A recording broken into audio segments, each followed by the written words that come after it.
What up, what up, what up, what is happening? Good people, welcome to this Relationship Friday edition of Herb and Two, alongside the spiritually opened Toussaint Warner. My name is Herb Howard. That's where we get together and talk about issues currently impacting the black community. Specifically on Fridays, we set aside time to discuss the relationships in our community, be it parental, spousal, communal, business, whatever it is. We feel like we got to get our relationships right as a solid foundation to build upon everything else we talk about. Education, politics, economics, agriculture, they all must be built on a solid foundation of healthy relationships. Two, perhaps no more important relationship than the one that you have with yourself. And so while we talk about all these other relationships, sometimes we need to hop into this relationship with ourselves and how we treat ourselves, how we interact with ourselves physically, spiritually, and otherwise. So today we're going to do that, man. But again, thank y'all so much for being a part of it. As always, your input is valued. It is appreciated. Anything you want to add to the conversation, feel free to do so. We will read through as many of your comments as possible. We would kindly request that you please take a quick second to share the broadcast, share it on your personal page, share it on your personal network, share it with anybody that you think would add value to or find value in this particular conversation. Again, this is Herb and Two. It is intellectual thuggery at its absolute finest. My name is Herb. His name is Two. What's happening, good brother? What up, famo? I'm blessed and highly favored, man. I'm doing Herb and Two business. That's why I got this computer. I got to send off an email real quick, but Wonderful and marvelous. I'm here. You dig? I'm glad you are here, my brother. I would not have it any other way. Glad you feeling blessed and highly favored. I'm feeling good too, man. Very excited about the guest that we have live in studio today. I say guest as a term for the podcast, but certainly family to us and family to a lot of people that's been rocking with us for a long time. The good brother Sadiq, aka the plant-based African, is in the studio. What's happening, my brother? What's up? It's all good, man. I'm happy to be here. I'm glad that you are here, man. Yeah. A lot of things we need to get into. It's been a while since you came and chopped it up with us, man. You'd be too busy for us, bro. Yeah, no, that's absolutely not true. But the invite, as soon as you shot it out, I was right here. I've been waiting a while. I know that it's booked, man. It's booked. I know y'all. You know what I mean? Booked and busy. But you out here booked and busy, though. Booked and busy. I'm out here booked and busy. So I'm just happy to be here. Nah, for sure, man. Definitely appreciate you taking the time. If you don't know, Brother Sadiq is an educator of the highest order. Specifically around the conversation we're about to have is about plant-based eating, identifying real food, what it is, what it means to your body, and your premise that heart attacks, certain forms of cancer, diabetes, Definitely. all choices. All choices. All can be avoided. You get a lot of can be pushback when you avoided. say that, don't you? It depends. Considering the rate at which we have heart disease and certain types of cancers and diabetes and all these things, I imagine that a lot of pushback comes. You're like, yeah, you chose the heart attack. Well, I don't say it like that. So if you come to, we're in the middle of a seminar experience that we put together out of the last 25 years of our work, research, understanding, just being a part of the community. And we brought Foodish out, which takes about 2 hours to get through. But we walk you through why it's a choice. So after being walked through why it's a choice, pushback goes down. Because the idea is to help us recognize, because I had to recognize, it's not like, I'm a different part of the community, or, I'm somebody that somebody isn't, or I have some special skills. Yeah. The idea is that I started out working on myself and have been able to translate that into working with hundreds, if not thousands of others, actually going through the steps to find out that specifically heart disease is optional. It's 100% unnecessary. Diabetes type 2, because there are other types, but I want to be specific. And then cancer, in how it proliferates, can be deeply, deeply, deeply mitigated if we just understand why. So we dedicate our time to explaining why as opposed to just telling you that So it's optional. Two things before we go much further. One, you said the seminar, it's called Food-ish. Food-ish. The full title is Food-ish, the new definition of food and how to lead a disease-free life. What is food-ish? Food-ish is a term that basically describes the fact that what we consider today mostly to be food is actually food-like, a food fragment, or I'll pull out of the Herb Howard book, food adjacent. Food adjacent. Okay, love that, love that, love that. I always like to start kind of from the beginning when we talk about this. Like to go back a little bit, just because people will watch this, right? Right. And you've been plant-based for how long? 24 years. Right. So people will watch this, and some people will become immediately dismissive. Right. Because it's like, oh, that's you. That's just some shit you can do. Right. And I think it's very, very important to lay out the foundation that you also grew up on bacon and ham and mac and cheese and fried chicken. And some of my favorite all the shit food. We all fuck with. Right. Every day, all day. Right. You understand? In Limbs, in Harold's, on 75th Street at the old, what's the place with the corned beef? Yeah, AP Deli. AP Deli with the sandwiches where you bought a sandwich but got extra bread. You need 4 more slices of Right, bread. right, exactly. That you gonna take to work or do whatever else you gotta do it. So They don't make it like that and not only that, but I'm certified food Chicago. You know what I mean? Right. Home of the hoagie, deep dish pizza, tavern pizza. You know, from Beggars all the way over east to right off 70, Italian Fiesta off 71st and Jeff. I'm talking about. So I'm not telling you got to eat the way I eat. See, I used to be attached to what people chose. I'm no longer attached. The choice is yours. What I'm attached to is explaining to you that you do have a choice. So there's a difference between you can still eat Limbs or eat the way you want to eat. I'm just sharing with you that a heart attack is optional. You're killing yourself with this. A heart attack is optional. What if you do it in moderation? That's like saying, how much crack can you do? And Some people could do little bits of crack. Nobody does a little crack. And that's the same thing I say. Nobody does a little crack. Nobody does a little crack. But Yes, they do. I met them. But here's They run out of money. They would do more crack. Okay? nobody does a little. Screen right now to get more crack. But that's a valid question. And what I would say to somebody, if you found that was how you wanted to, because we not only share what food is, we share with you the formula to how to daily, weekly, and monthly tell your proximity to health or your proximity to disease. The reason we love giving you the tools is because if you say, well, I do want to eat a little of this, then fine. But if you find yourself in a spot, based on what we share with you, you can dig yourself out of that spot. So you are by no means locked into anything. So all we want to do is share the truth, right? So that you can actually be your own guide.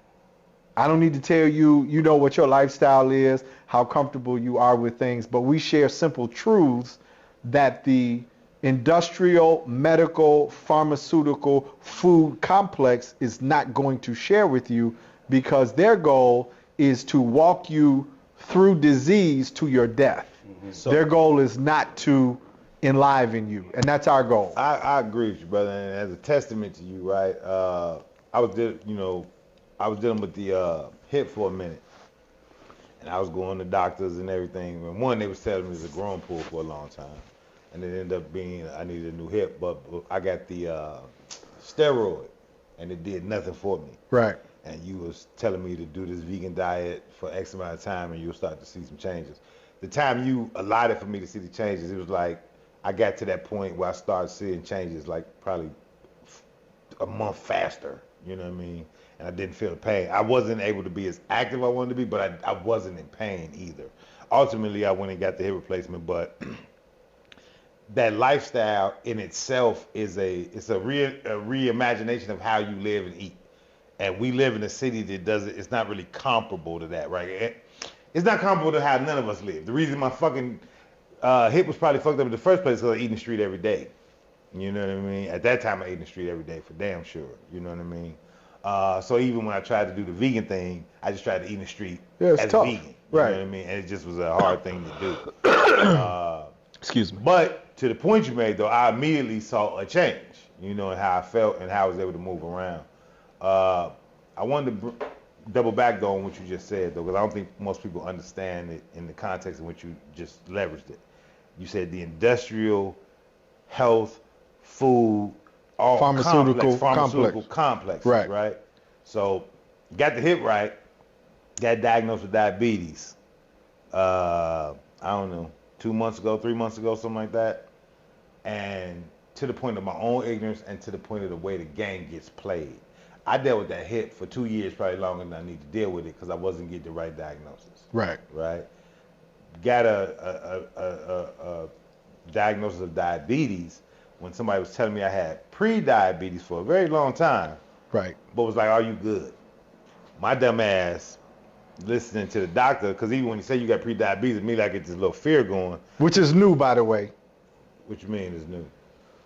So when they tell you got pre-diabetes, that means you got diabetes. What I mean is they have put an additional step in to make people comfortable. Because if you remember back in the day, I mean, I'm a few years older, but what I mean by that is I think we're all in the same generation.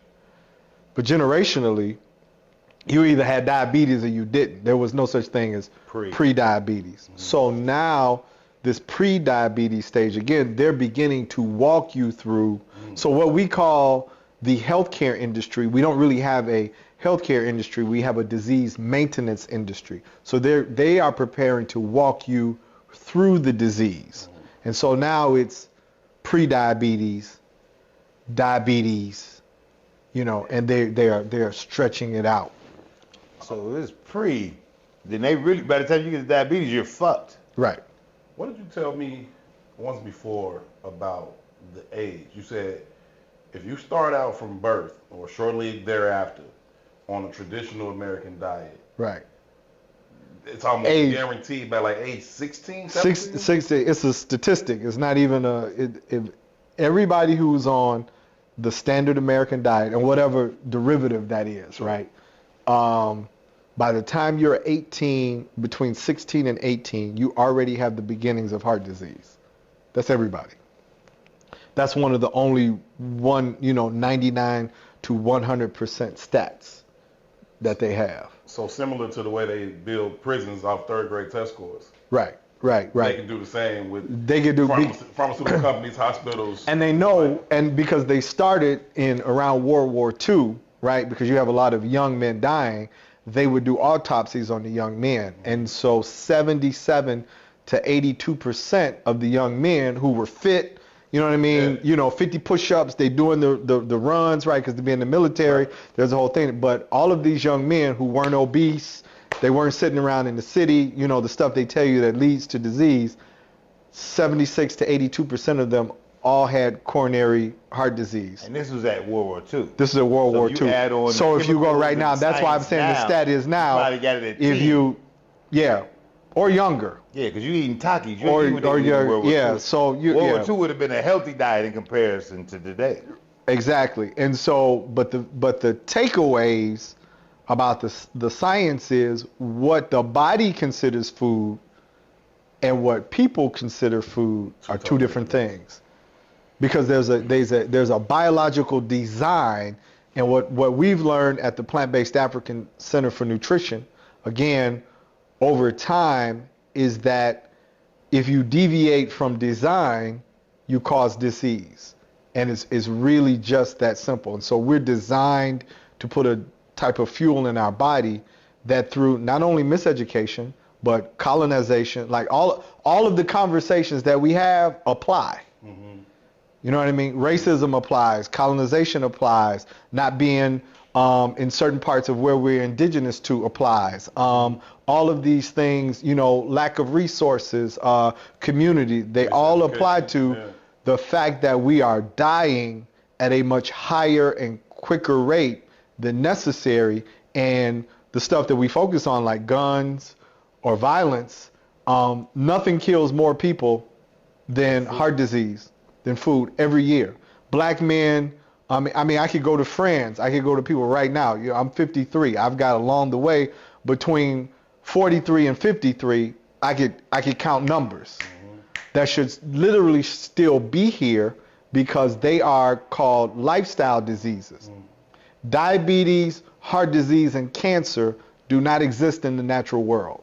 If you go to a population outside of America or the Western world or the industrialized world, some places that people laugh at, or, you might call them, off the grid, or they still running around in the sticks. Right. But their heart disease, non-existent.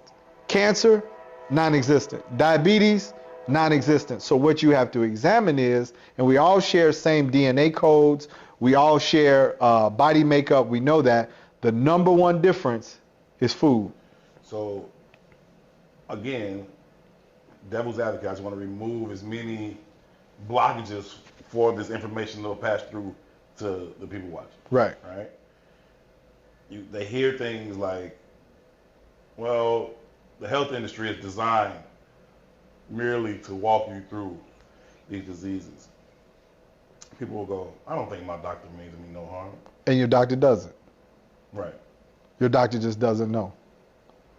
The average American doctor, especially your primary physician, and then others, like you may have they're specialists, right? So you got this surgeon, that surgeon, a specialist.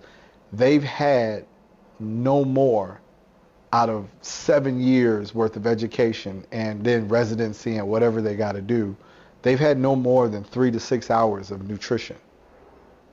So what they're trained to do is either what you got. Is to diagnose and then come up with reductionary, very localized ways to deal with what you're dealing with. They don't realize that the body is an intelligent, holistic life force that responds to more than just medicine, or matter of fact, you don't even need medicine.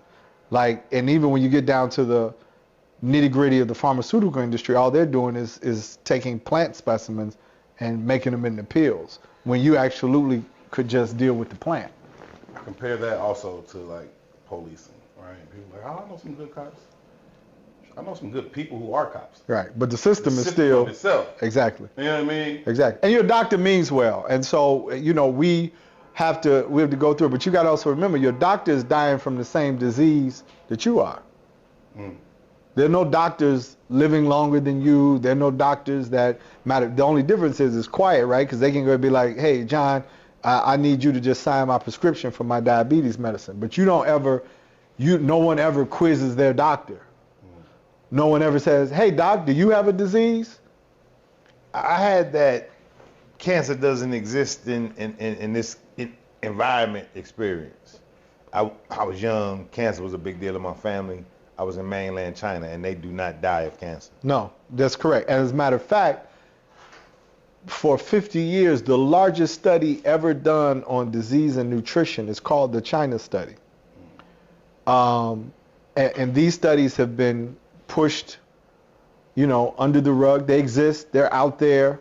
You can, if you Google it right now, you can order it on Amazon. Read it, take a look at it. But the reason that diet has been indicted is because if you take somebody from rural China who doesn't have cancer, and you take his cousin that moved to Los Angeles, he's got the same DNA. That's how you know they're also lying to you about it runs in the family. So how about cancer not running in your family for 5,000 years, and as soon as you get to LA, now it can start running in your family. So disease doesn't necessarily present itself because it runs through your genes. It presents itself because of what's on your table. I'm a conspiracy theorist too, right? So in the context of how we're having this conversation, it's all consuming, right? So this is how I look at all this shit, whether it be, so I had this conversation with you the other day, and it was around the Amanda Seals thing, right? And I was talking about how she had kind of denied Shannon Sharp's information about race in context to her information about race because she's studied and degreed in the context. Right. Well, who wrote the curriculum in which you studied and degreed? It's the Right. same motherfucker who created the construct of race. Absolutely. You know what I mean? So it goes back to what you're saying about the medical field. Even if they have more than 3 hours, right? The Right. concept- They're still going to lead you. the Yeah, concept is only absolutely. going to lead you in one Right. direction. Right. Right. You Right. have to reject all that you know to find something new. Right. You know what I mean? Right. And I look at the any industrial complex like that because as soon as money's involved, the sickness is always more important than the cure. I mean, we're talking about billions of dollars. The average American heart attack to the industry is worth $650,000.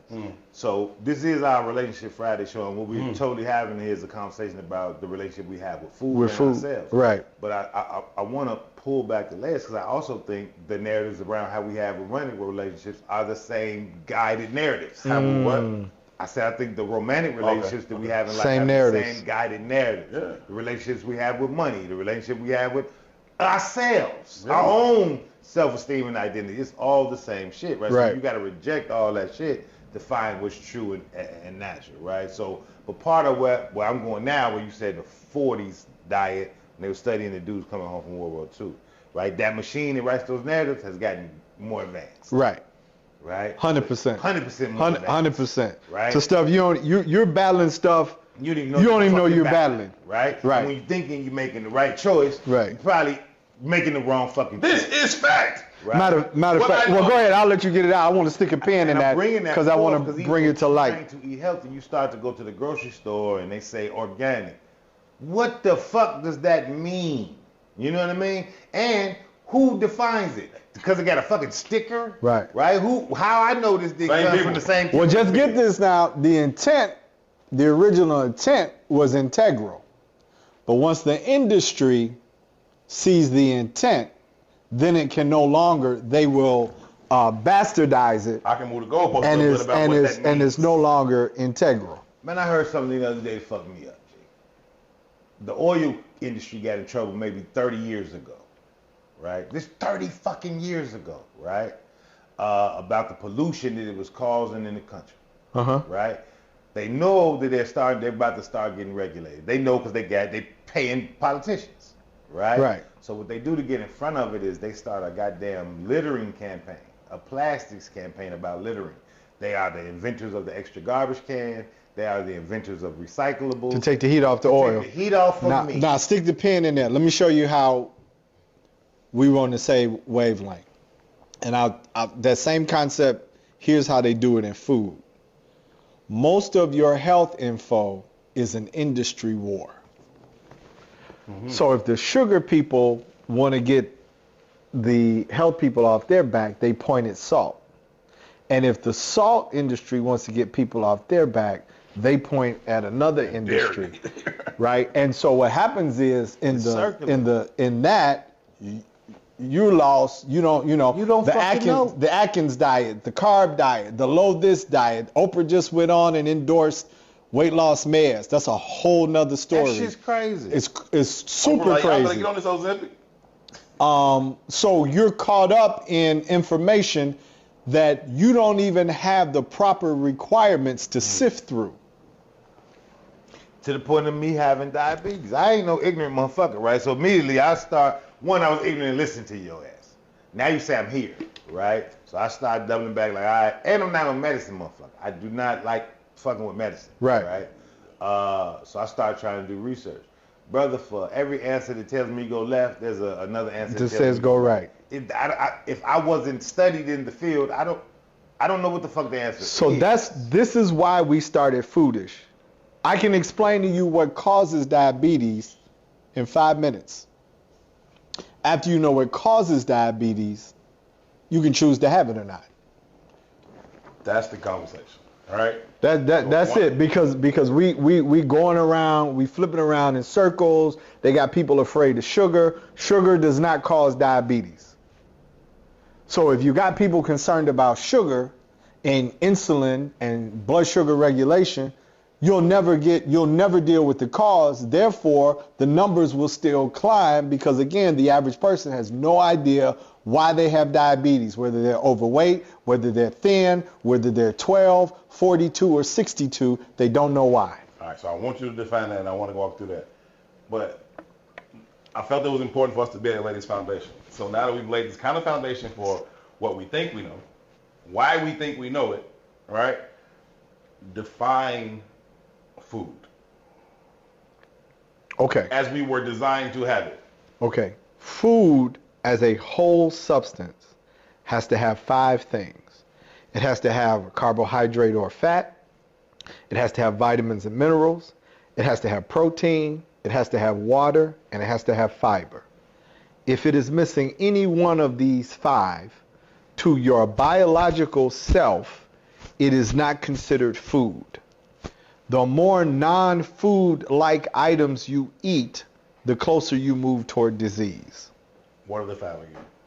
Hmm? What are the 5 elements that are required to make something biologically defined as food? Carbohydrates and fats, vitamins and minerals, protein, water, fiber. Those 5. What has those things? Plants. That's the real simple answer. But let's talk about what doesn't have Right. those things.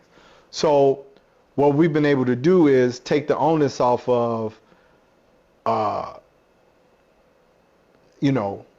why chicken is not food. Can you eat chicken? Can you eat chicken? Sure. Is chicken a source of protein? Yes, it is. May there even be some fat and some carbs? Absolutely. What chicken, steak, fish, shrimp, catfish, what they're all missing, the chief thing that they're missing, because they're missing more than one, is fiber. And there is no fiber in any animal food because they have skeletons that hold their body together. And the only source of fiber on the entire planet is plants. That's how they grow and stand up.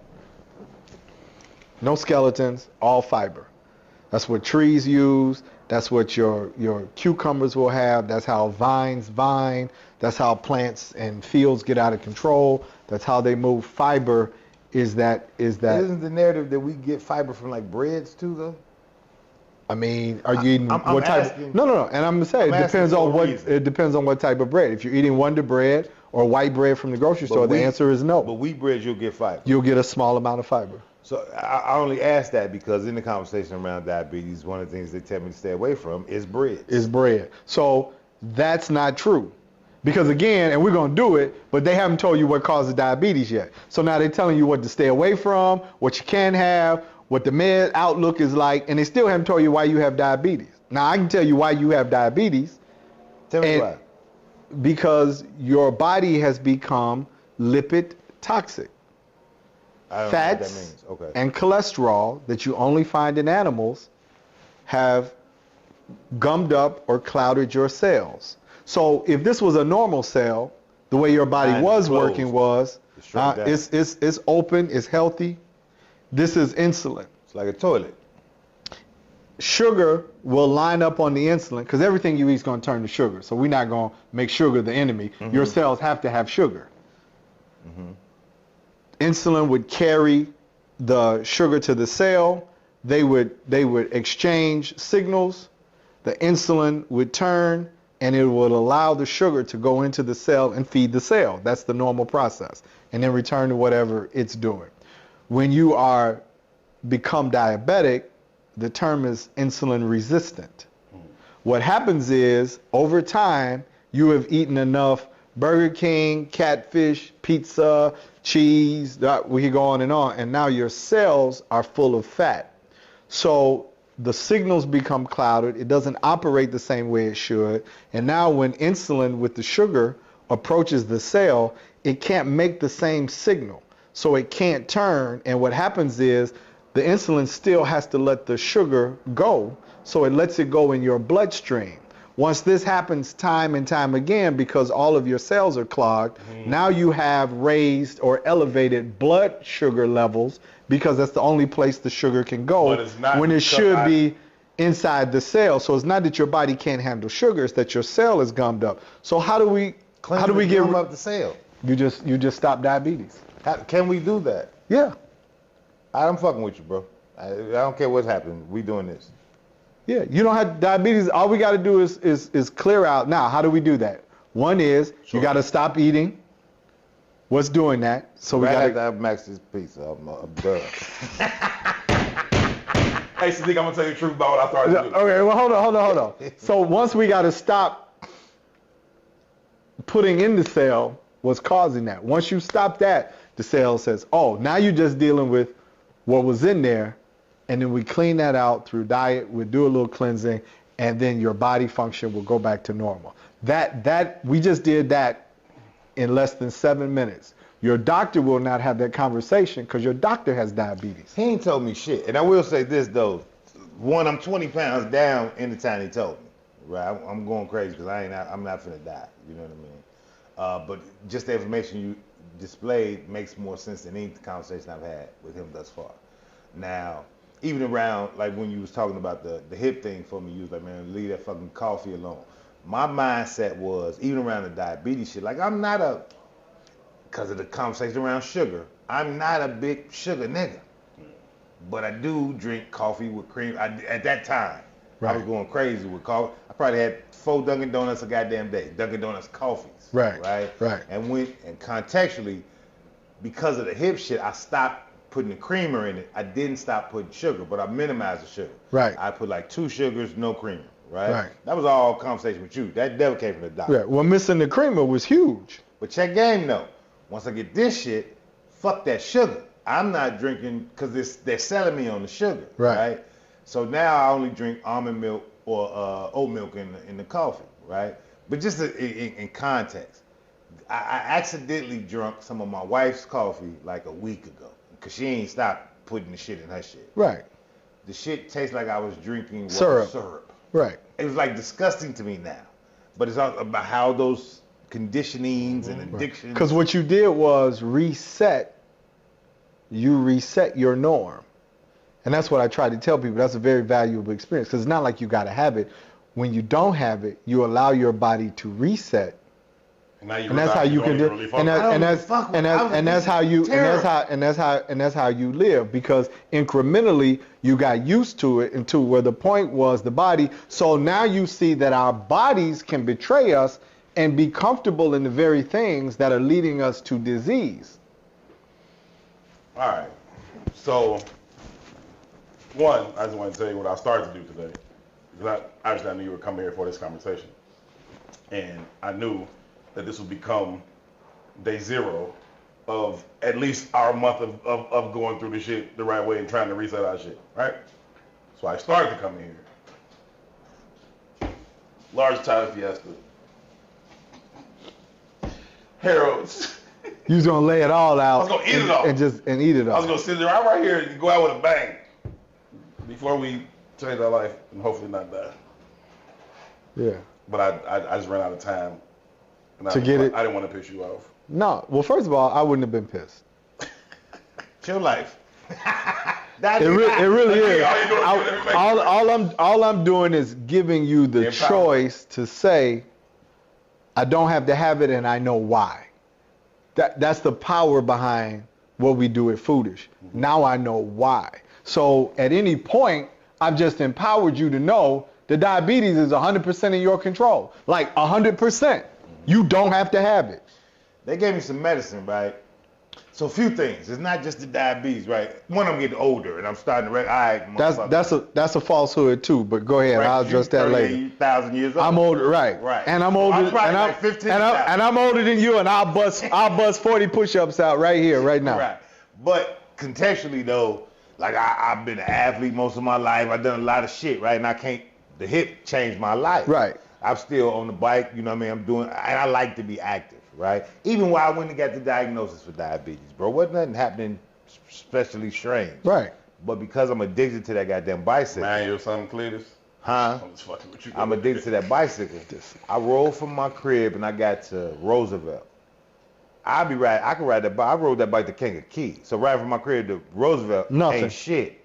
But I got to Roosevelt and I was so fucking tired and I never felt like I had to get off the bike and sit on the ground like what the fuck is going on? Which in turn pushed me to go like I gotta go see about something because this ain't right. But that was from my level of information, that was the only alarm that went off. Like I rode from my house to Roosevelt and I'm tired. At least you had an alarm go off. That's point one. At least you had an alarm go off. But I'm gonna give you another point. I got skin rashes. I've had skin rashes for years, right? Eczema. That's what the doctor tells me. Right. You got eczema. And then all of a sudden, and I'm old enough to remember time where I had never heard the word eczema. Now everybody got fucking eczema. And there's an eczema industry. And I was like, wait a minute, how everybody got eczema? Why I got eczema all of a sudden? You know what I mean? So before I get the diagnosis for the diabetes, I go talk to a goddamn skin doctor. You know what I mean? And he was like, we got two options. We can give you this rub-on cream, or we can give you this shot. The shot will last you you have to keep taking the shot, but it'll clear all your skin up tomorrow, basically, right? Again, who I am. You're not shooting me with shit. Don't want the shot. I'm not ingesting shit. I don't even know what's in that. I don't even know what's in that shit. I'm not taking shit. I'm not that person, right? So I was like, I'm gonna fuck with the cream, if anything. But you definitely ain't finna stick me with no chemical. I don't do that shit. You know what I mean? So around the exact same time, I get the diabetes shit diagnosis. So immediately, just like with you with the hip, I take action when it's for real. You know what I'm saying? But most people do. But now imagine it's for real and you don't know what action to take. You don't know. And even in not knowing what action to take, I know I can lose some fucking weight. I know I can do that shit. You know what I mean? So the weather's changing. I start jumping on the bike. I go to the gym every day now. I'm dedicated to that part of it at least, right? Now what he told me was don't eat these things. Don't eat bread. That shit's done then, right? I say my skin cleared up out of the blue. I ain't even used the goddamn cream. Yeah, change your diet. Just a little bit. Now right? imagine if you changed it a lot. Right. Then they gave me some medicine, some pills and again the nigga I don't really want to do that either. Right? So at first, just on some fear shit, I took them for like a week. I was like, man, I'm not taking this shit. But I run into my homie who's an insurance person. Right? And insurance deal with doctors too, because it's part of their industry. So they was like, what they got you on? I said, they gave me some shit called such and such. And she was like, stop taking that shit because it kills your kidney. And that's what I mean about they can send you in this direction. Yeah. It's a side effect for every every medication, and they've gotten so bold now. First of all, 60 to 7% of all the commercials you'll see are pharmaceutical, and they dissolve themselves of liability because they tell you up front, and it sounds while you dancing and doing all that, they was like, this may cause a heart attack, ruin your kidney, you could die from blah blah blah, and so they're telling you up front that we might stop this, but we're going to damage something else. Yeah. That last part of the commercial be longer than the first part. You know what I'm saying? They be like, oh, we got this to cure this. We didn't get an answer for that other question I asked, though, Sadiq, when we started talking about, like, when you go to the grocery store and how to shop for those needs and desires, right? And maybe it's not a traditional grocery store you need to be going to, but... You can. But the organic concept, right? Like, I don't believe in that theory. So, I tell people don't even worry about that. So and for me, because you can't steal home from first base. There's some fast people out there. So what's first base? But I have never. First base is understanding what food is, understanding you have a choice, and then eating as close to that model as you can every day.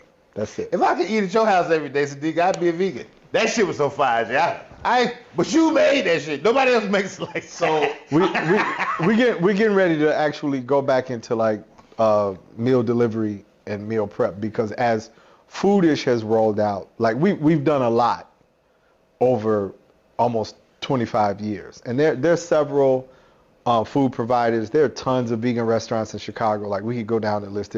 There's plant-based food, and what I like to say about the definition of food is it lives beyond veganism. Mm-hmm. Want to be clear, because you can be vegan and still have diabetes. Mm-hmm.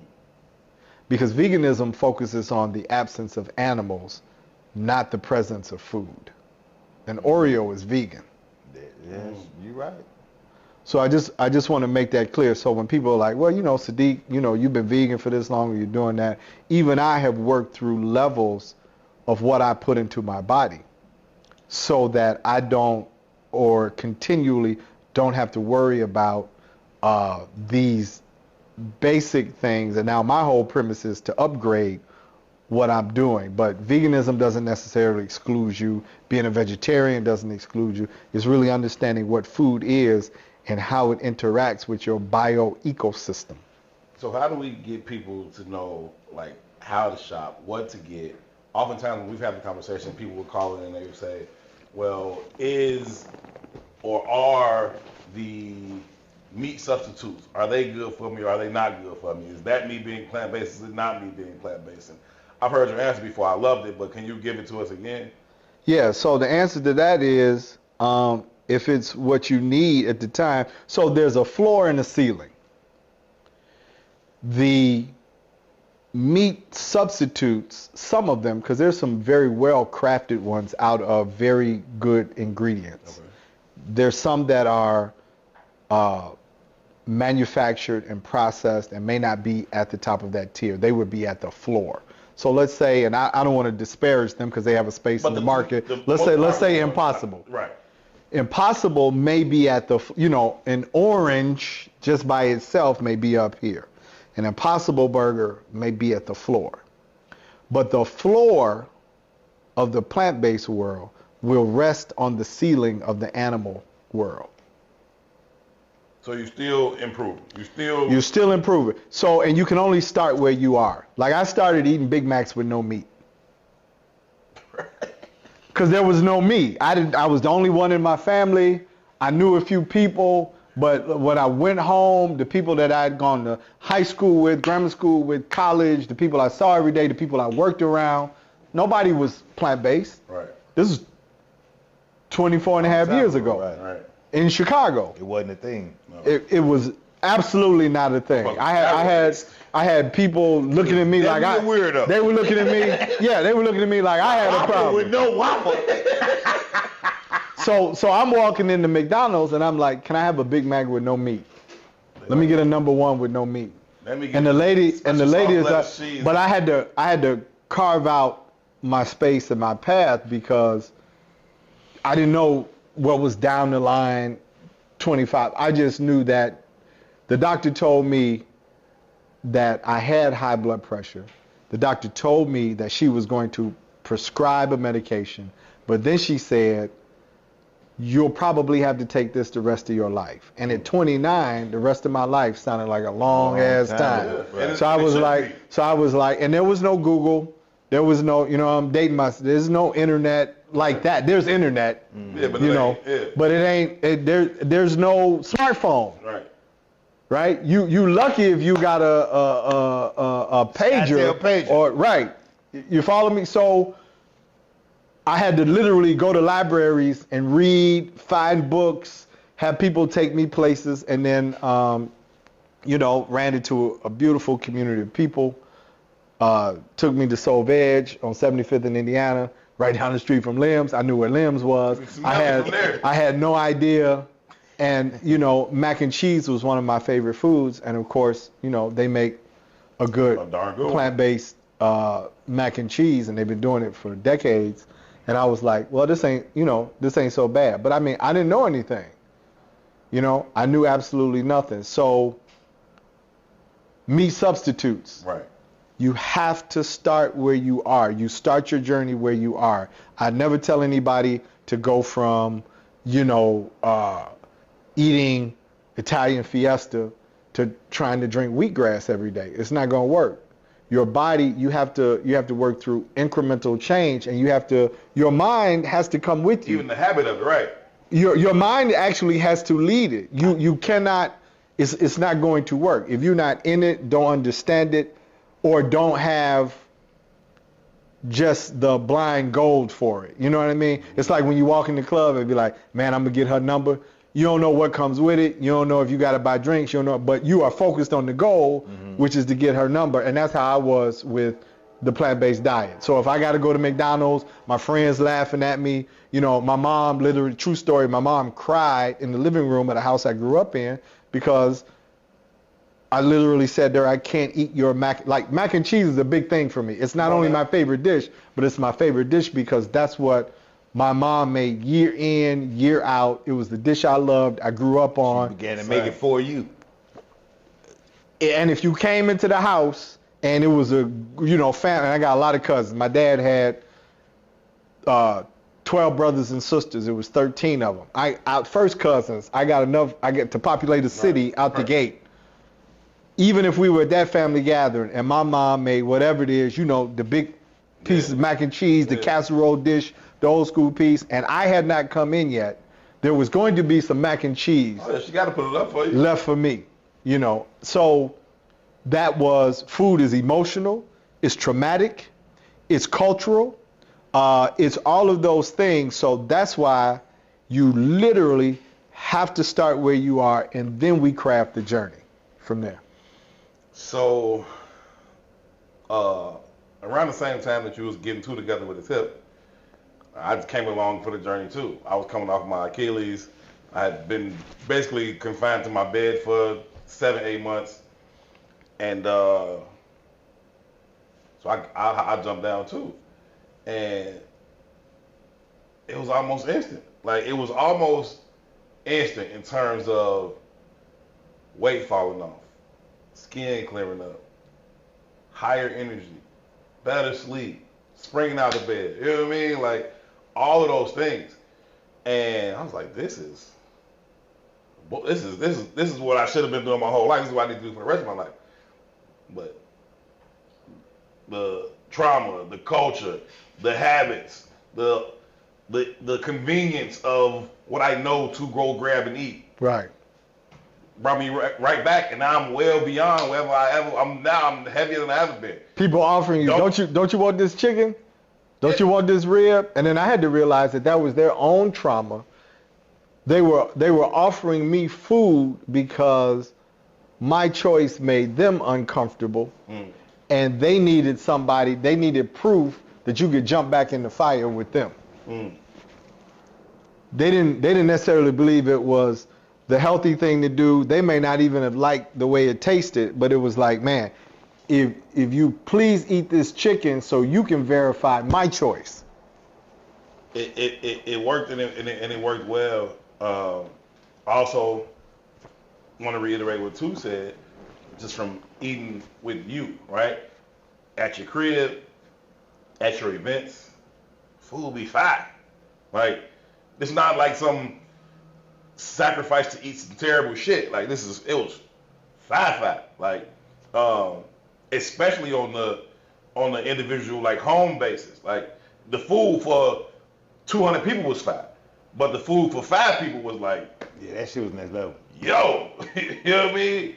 So it's out there. But to the point of the convenience, right? That's, again, man, I'm fairly disciplined when I want to get disciplined. It's not hard for me to discipline myself around things I want to do. You know what I mean? But the thing that killed me about, even when we were doing the plant-based thing, like, one of the reasons I kind of stopped, it was convenience, right? They closed the one little restaurant in Hyde Park, and I was like, Can't believe it's not me. I'm still there, right? No, it was over in the corner. The truck had run into it. They had the glass up. And native food. Even in how I eat in general, right? Like, I'm not attached to food like that, right? I'm not the nigga that's like, let's go out to eat. That ain't one of my things to do. You know what I mean? It's not like an event for me. I find what I like and I rock with it. You know what I mean? So I can eat the same shit every day and not care. You know what I mean? But I had a little menu from there that I fuck with these pieces. I would go in there daily, get that shit, and then go on about my day. You know, but when they closed, I was still doing the Can't Believe It's Not Me. But even Can't Believe It's Not Me is not. That's like the Oreo. You know what I mean? Yeah. It's the Oreo version of veganism. And I still did that too, but I like the other, I can't even remember the name of the other joint Native now. foods. Native foods. I like the native food stuff, and I know it was a little more health conscious than the Can't Believe It's Not Me. And again, Can't Believe It's Not Me is still above the, the regular stuff. Right. But again, culturally, like how I lived in those moments, how I live now, how my family lives. Like, we have to change the philosophy around how we live. You know what I mean? I don't even think it's a conscious choice. Like, you talked about the 40 shit, and I think about the household I grew up in. Again, back to the narratives of America. Right? I grew up in a household where my mother was cooking every day. And she was abnormal to the times, right? But she was also a creative, and she cooked dishes that wasn't on traditional black families' tables. We was eating Asian dishes and food from Korea, and so I got a mature palate. I like vegetables, like you said. You can't do the wheatgrass and the Italian fiesta. Well, that's actually just how I live, because that's what I like. I will get up and do the wheatgrass because I feel like wheatgrass today. Yeah, but you were exposed. I was exposed. You were exposed. That's a whole. Yeah, I was exposed. That's a whole nother conversation. You know what I mean? But the challenge for me is that although I was exposed, I never learned. I don't know how to make shit. So in Chicago specifically, like if you're in LA, you can stop at damn near any corner and get some vegan something. Right. Here, it's a challenge. We're close though. We're getting there. A lot of restaurants. We're closer. We're closer than you think we are. So there's this phenomena that me and people that I work with at the Plant-Based African specifically. Shout out to Jazz that I work with, you know what I'm saying, my partner. But there's this phenomena where people see plant-based foods, right? It's almost like a narrowing. It's almost like you got to go through a birth canal, because your concept is my options narrow. And so the light dims and you're looking at this very dark place. But once you step through it, it actually opens up into infinite pieces that you had no idea. Like, I mean, there are vegan Kit Kats on candy shells. Wow. But if you don't know that exists, right, and so the vegan Kit Kat or the plant-based Kit Kat is going to be better than the regular Kit Kat simply because it's devoid of animals. Is it healthier? Should you be eating Kit Kats all the time? The answer is no. But if you're going to have a Kit Kat. But if you're going to have a Kit Kat, ceiling. The floor of the plant-based world rests on the ceiling, and here's why. All animal foods, like they tell you, this goes to what we're talking about diabetes, we were talking about fat and cholesterol. The only way you can have a heart attack is a buildup of wax, right, which is brought on through fat, cholesterol. It builds into a substance called plaque, almost like the plaque on people's teeth. You can see it, it's a buildup. And so plaque building up in your arteries, right, will take away the elasticity, and arteries should be able to do this. It should be able to flow, open and move. So fats, cholesterol, plaques build up and they harden the arteries, right? And so which increases blood pressure, right? But eventually when it builds up on the side, it reduces blood flow. But if if the cap or the top of the plaque breaks off and it flows downstream to a smaller artery and it plugs that hole, as soon as it plugs that hole, what's seen or what is witnessed by people is called a heart attack, because now blood flow cannot get to the heart. But cholesterol, which is another thing that we explain in Foodish, your body makes all the cholesterol you'll ever need in your entire life. The only way you can get high cholesterol, or the cholesterol that leads to plaque in your arteries, is to eat something that contains cholesterol. Another body. Chicken. Fish. Anybody. Because they make cholesterol just like you do. Cholesterol too. And because your body is perfectly calibrated, this is why I talk about design, you never meant to ingest anything else that has cholesterol, which is why it sets your system off and is so dangerous. So therefore, a heart attack, a stroke, all of that stuff is 100% avoidable if you don't put cholesterol in your body. But the only way you can get cholesterol is to eat another body, and plants contain no cholesterol. There's no cholesterol in strawberries, green beans, peas. You could go on and on. Jackfruit, bananas, plantains, avocado, mangoes. No What's up cholesterol. with pineapples? No cholesterol.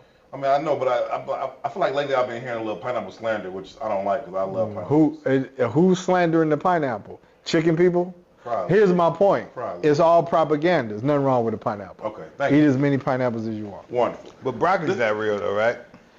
It's not, but it's better than whatever else you eat now. So I tell people, get on first base, and then we can discuss. So broccoli is a hybrid, right, that was created, but so is a orange carrot. What color is carrot? What color is the carrot?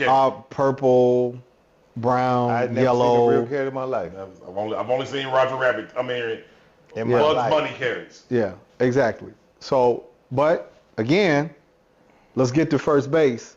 Then when we start rounding the bases, we can have, there's a reason that even high school and college, you start at 101. Exactly. You're not ready for physics 404. That should blow your mind. But what we want to do is use physics 404 to explain why we don't want to take 101. So I get people all the time to be like, yeah, it's confusing. I'm like, are you still eating chicken?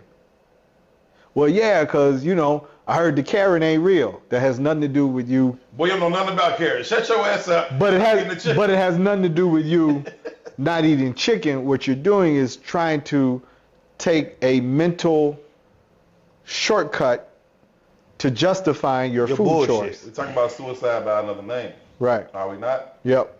Absolutely. A slow suicide. A slow Suicide by another name. stroke. I think we need to. But but all those even have to terms. communicate this message though, y'all. Right? I think What that's you part mean? of it. Right? I think imaging and messaging dictates behavior. I always say I that, agree. right?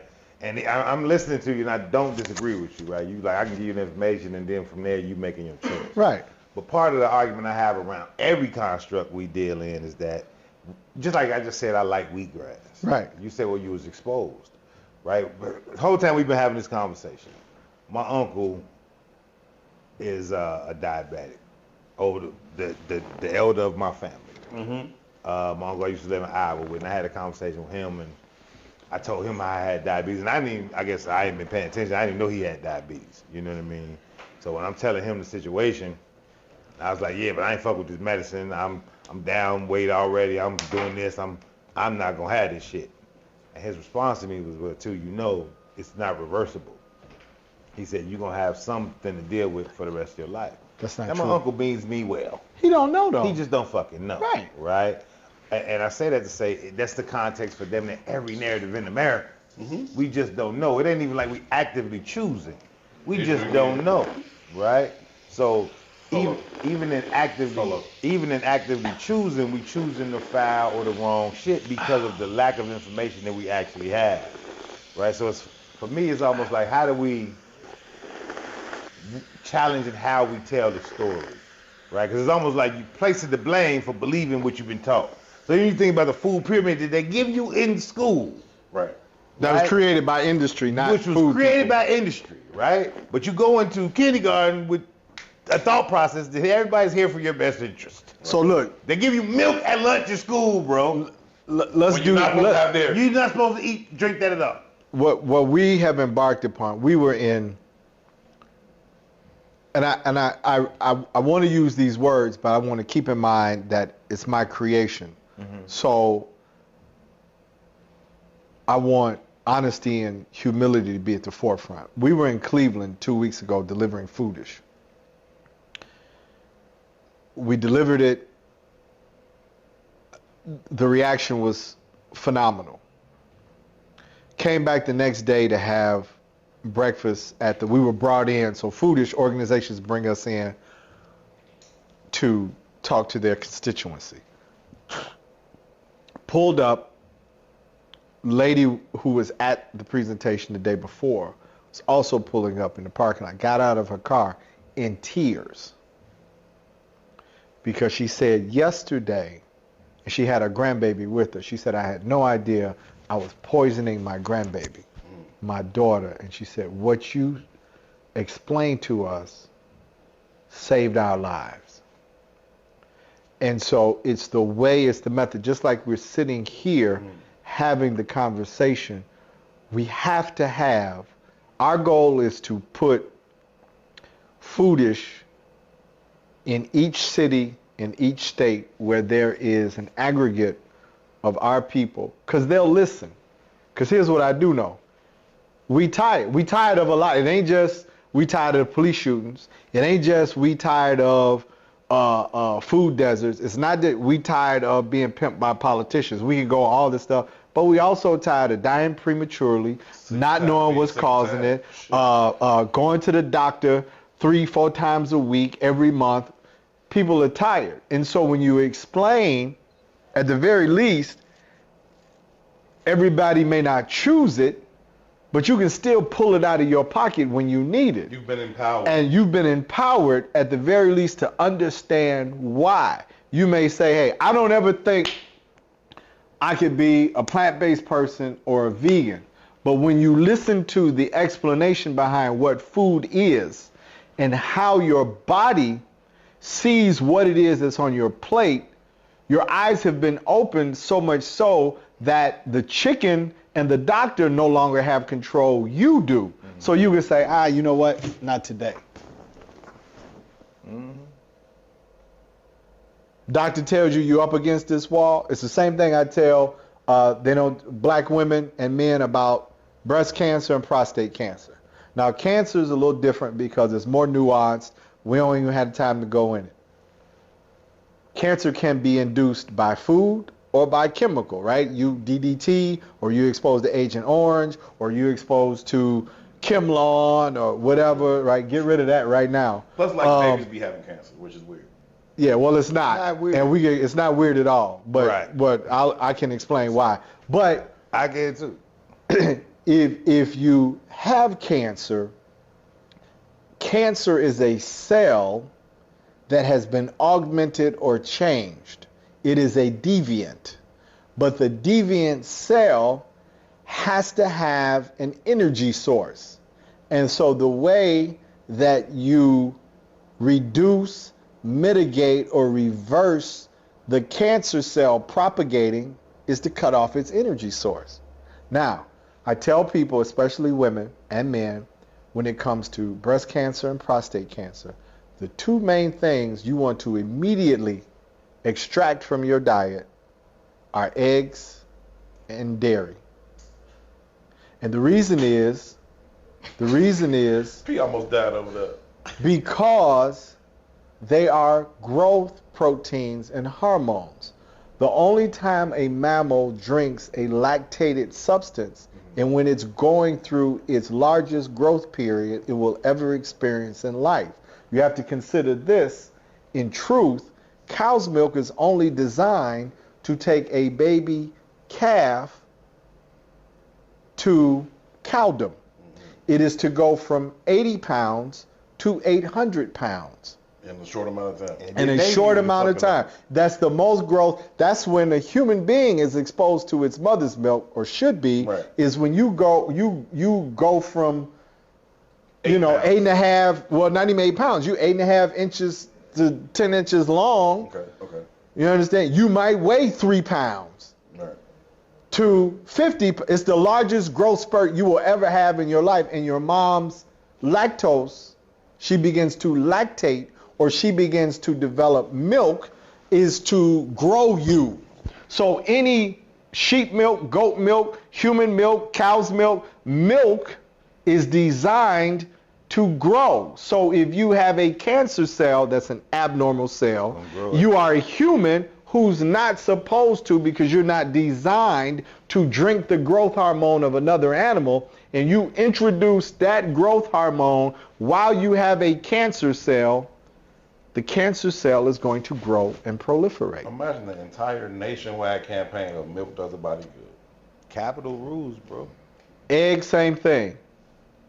Egg is is full of growth hormone, because everything in the egg, the chick that's all it has to consume to go from an embryo to an actual chick or baby chicken. And so it has extremely potent growth hormones inside of the egg. I'm tripping on the egg part.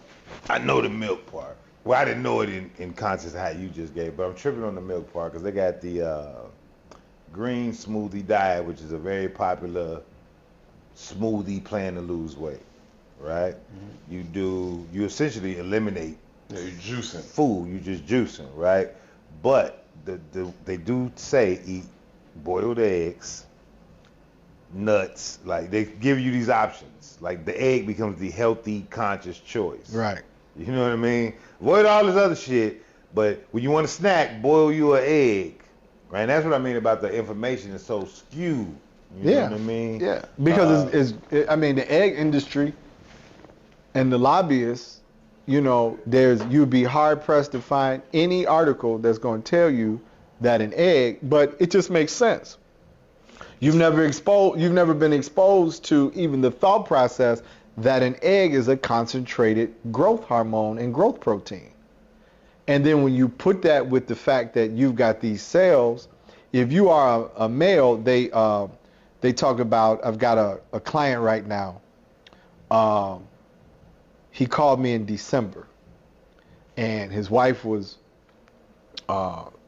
just waking up crying in the middle of the night because, when you're dealing with the prostate, the measurement they give you is at a 4. If you are under 4, you're in a safe category. If 3 and under really is where you want to be safe. If you're over 4, 4.1, 4.25, 4.5, they start preparing, go see your urologist. They're getting ready to prepare you for, again, this journey to walk you through. And he had started this journey. When he called me, he was at 5.25. That's 20 to 40% you dealing with prostate cancer. Go see your urologist. We're going to walk you through it. We had a conversation in December. He was like, I'm going to try this and try that, and we'll start a plan in January. He listened to a few things I said. By the time we got to January, he had gone from 5.25 to 4.2 something. We went all the way through January, checked back in. He was down to 3.95. Now we got another check-in coming this week because I told him this is a process. But here's the idea. He went from the 5s to the 3s because we talked about what he ate, what his lifestyle was. Now this guy is not overweight. He used to own a gym. He works out 6 days a week. He does cardio. Like if you saw him, you'd be like, man, he's the healthiest guy on the block. Prostate cancer.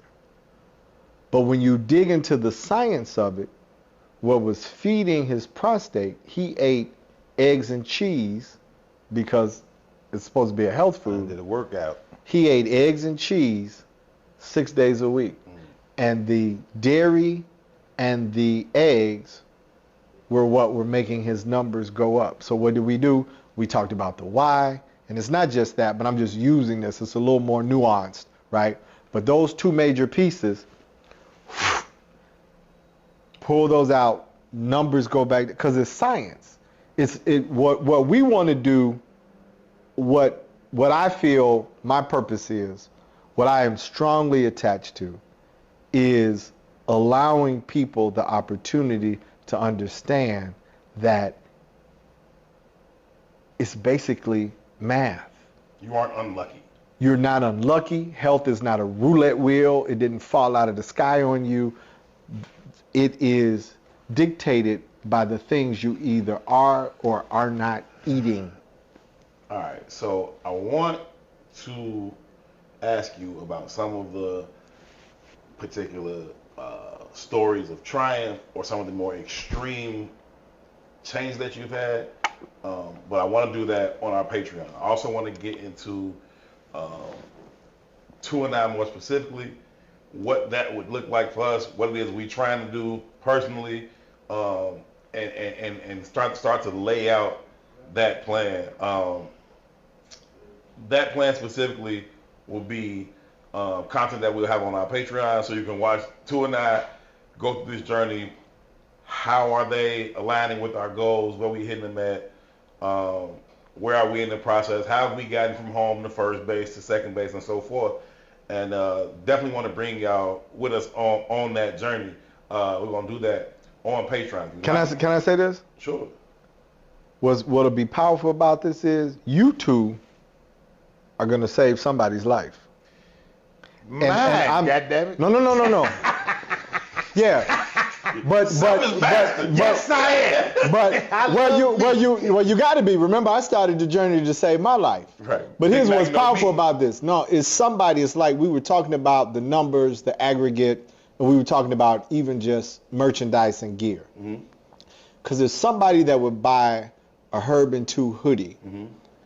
That's just going to, that ain't never even thought about what we talking about today. That's going to say, you know what I mean? I rock with them. Let me just try it. And we don't know what they dealing with. And it may just be one person. And that'd be but weird. if you all, if not if, but when we start this, right, it's going to change. It's going to change and save somebody's life. Period. I guarantee you. I've seen it time and time again. Man. I will toast to that, man. We're going to hop into this Patreon episode. We're going to step down this regular episode. But before we do, and we have all this up on the screen as well, please tell people where they can find you, where they can stay in tune with the Plant-Based African, the next seminars coming up, the Foodish series, or whatever. Let the people know what you got going on. Yeah, so the Plant-Based African, you can find us on Facebook.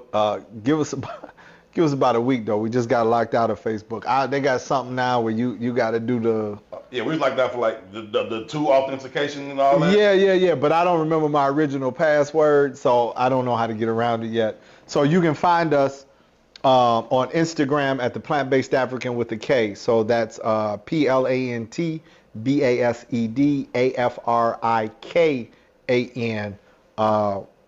Plant-Based African with a K on Instagram. You can email us at the plantbasedafrican@gmail.com with a K. Ask any questions you want. We'll be speaking. We're actually planning the next version of Foodish now. We'll be in Chicago. We just came from Cleveland. We've got invites to Atlanta. We're looking at working our way into DC, but we need to do tons of them in Chicago. I mean, it's, between the South Side and the West Side, we need to be doing Foodish every week, to tell you the truth. So hit us on Instagram, inbox us, and talk to us. Let us know, give us your questions, what you think. We really want to give people a choice. And if you choose the heart attack, that's cool. But at least know that that's what you're choosing. I had a fraternity brother, and we were, ironically, at somebody else's funeral. And he had always been a little overweight, but great guy. You know what I'm saying? Nothing you'd be like, is a problem. But this particular time, I mean, he was looking good. He was thin, or thinner. He was always a big guy, had been going to the gym. And we were having a conversation. He was like, Sadiq, man, I'm working on changes. I'm in the gym. Because I always tell people, the gym is only part of it. So, I'm working to get, I'm not a gym guy, but I try to get in there. I prefer biking or walking. But we're having this conversation. He's like, man, the plant-based piece, I don't know. He was getting his numbers down. Doctor told him he was diabetic, so he had lost weight. And I said to him, you cannot outrun cholesterol. And although you are thinner, because I'm having a real conversation with him, you cannot see your arteries clogging. 6 months later, they called me at 7 o'clock in the morning. They took him out of LA Fitness, off of the bench press machine. He died in the ambulance because he had a massive heart attack. Matter of fact, if you look it up, there's even a problem in the what's the industry called? The bodybuilding industry, because there's this mythology around all of this protein, which means animal, foods that you have to eat. And so there's nothing good that can come from the constant consumption of saturated fat and cholesterol. Saturated fat and cholesterol. You are either going to have diabetes, you're either going to have a heart disease, or you're either going to grow your cancer. That's why they're the 3 top killers. Gotta cut you off right there so we can get into some of these deeper stories in this more expanded Patreon edition that we're about to start. You can also catch Brother Sadiq, Plant-Based African. He's been doing a series on WVON, a radio show I co-host with Juliet Scott for the Black Star Project. He's been there every first Saturday all year long at 6 p.m. WVON 1690. It's also on iHeartRadio. You can listen to it anywhere in the world. Where we have these conversations and we've gone in depth. We've probably worked our way up to maybe 200 level. Maybe we've gotten to. Maybe Like 150. 150. Maybe 150. 150. 150. We getting there. We getting there. So y'all can continue to take that journey with us as we continue to advance through that here. We'll also continue to do it here, right? We get to have it a little bit different way on Herb and Two than we are able to have it on terrestrial radio. But either way, make sure you stay in tune. We appreciate y'all for tuning in. All your official dirtbags, shout out to y'all. Y'all know we're going to have the expanded conversation with a little bit more detailed stories and information. Appreciate y'all, man. Huge shout out to Ron Rilla, to P.I., to E4O, and of course, to our very, very special guest, our good brother Sadiq, Plant-Based African for 2. I'm Herb.